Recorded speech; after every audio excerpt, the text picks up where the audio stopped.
Praise the lord. Hallelujah. ಪ್ರಿಯರೇ, living ಮನ್ನ ಎಂಬುದಾಗಿರುವ ಈ ವಾಕ್ಯ ಸಂದೇಶಕ್ಕೆ ನಿಮ್ಮನ್ನು ಹೃದಯಪೂರ್ವಕವಾಗಿ ಸ್ವಾಗತ ಮಾಡುತ್ತೇನೆ.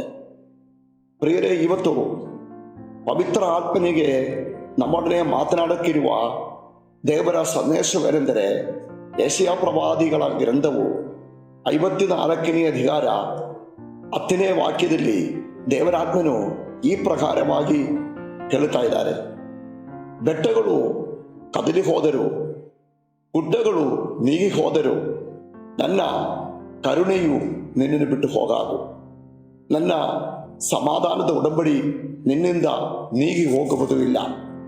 ಪ್ರಿಯರೇ, ಈ ವಾಕ್ಯದಲ್ಲಿ ಪರಿಶುದ್ಧ ಆತ್ಮನಿಗೆ ನಮ್ಮೊಡನೆ ಮಾತನಾಡಕ್ಕಿರುವುದೇನೆಂದರೆ, ನಾವು ಆಮೇಲೆ ಈ ಲೋಕದಲ್ಲಿ ದೊಡ್ಡದು ಎಂಬುದಾಗಿ ಎಣಿಸಿಕೊಳ್ಳುವ ಶಕ್ತಿಗಳು, ಮನುಷ್ಯರು, ಹಣ, ವ್ಯಕ್ತಿಗಳು, ಬೆಲೆಬಂದರು ಎಲ್ಲ ನೀಗಿ ಹೋಗಬಹುದು.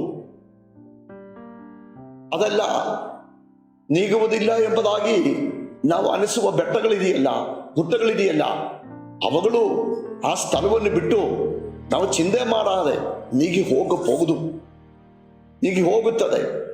ಆದರೆ ಎರಡು ಕಾರ್ಯಗಳ ಮೂಲಕವಾಗಿ ದೇವರು ತನ್ನ ಜನರುವಾಗಿ ಒಂದು ಒಡಂಬಡಿಕೆಯಲ್ಲಿ ಬಂದಿದ್ದಾರೆ.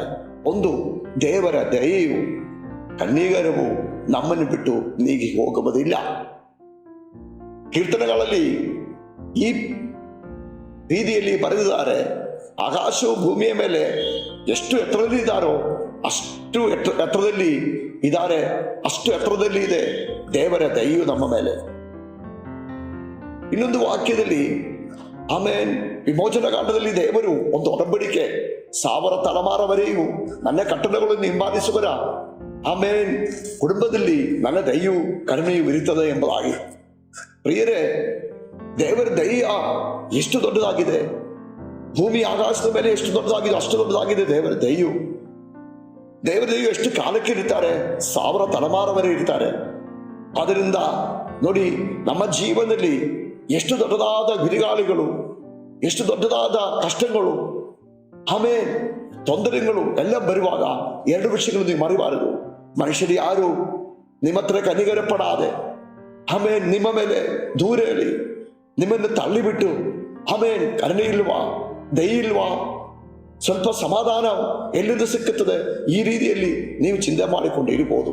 ಆದರೆ ಪರಿಶುದ್ಧ ಆತ್ಮನು, ಪವಿತ್ರ ಆತ್ಮನು ಆಮೇಲೆ ನೀ ಸಂದೇಹಿಸುವ ಮಾತುಗಳ ಮೂಲಕವಾಗಿ ನಿಮ್ಮ ಹತ್ರ ಹೇಳುವುದೇನೆಂದರೆ, ಆಮೇಲೆ ಈ ಲೋಕದಲ್ಲಿ ನೀವು ಕಾಣುವ ಎಲ್ಲ ಶಕ್ತಿಗಳು, ವ್ಯಕ್ತಿಗಳು, ಎಲ್ಲ ವಸ್ತುಗಳು ನೀಗಿ ಹೋದರೆಯಲು ದೇವರ ದಯೆಯು ನಿನ್ನನ್ನು ಬಿಟ್ಟು ನೀಗಿ ಹೋಗುವುದಿಲ್ಲ.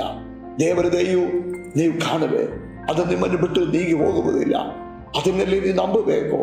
ಅಪಾರ ಪ್ರೀತಿಯು ಆಮೇಲೆ ದಯೆಯು ಕೃಪೆಯು ತುಂಬಲ್ಪಟ್ಟ ದೇವರಿಂದ ಆಮೇಲೆ ಹೊರಟು ಬರುವ ಆ ಕರುಣೆಯು ನಿಮ್ಮನ್ನು ಎಲ್ಲ ಕಾಲವೂ ಆವರಿಸಿ ಸುತ್ತಿ ಪರಿಪಾಲನೆ ಮಾಡುತ್ತಾರೆ. ಅದು ಮಾತ್ರವಲ್ಲ ಪ್ರಿಯರೇ, ಕರ್ತನಿಗೆ ಒಂದು ಒಡಂಬಡಿಕೆ ಉಂಟು.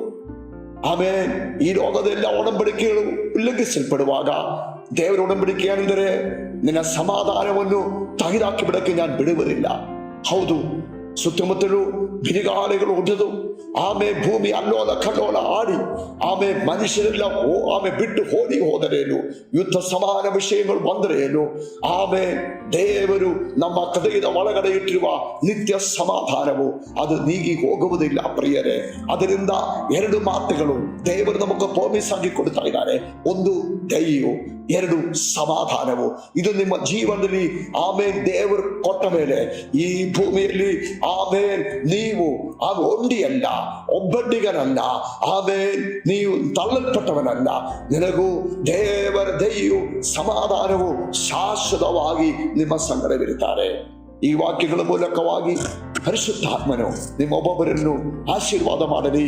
May God bless you.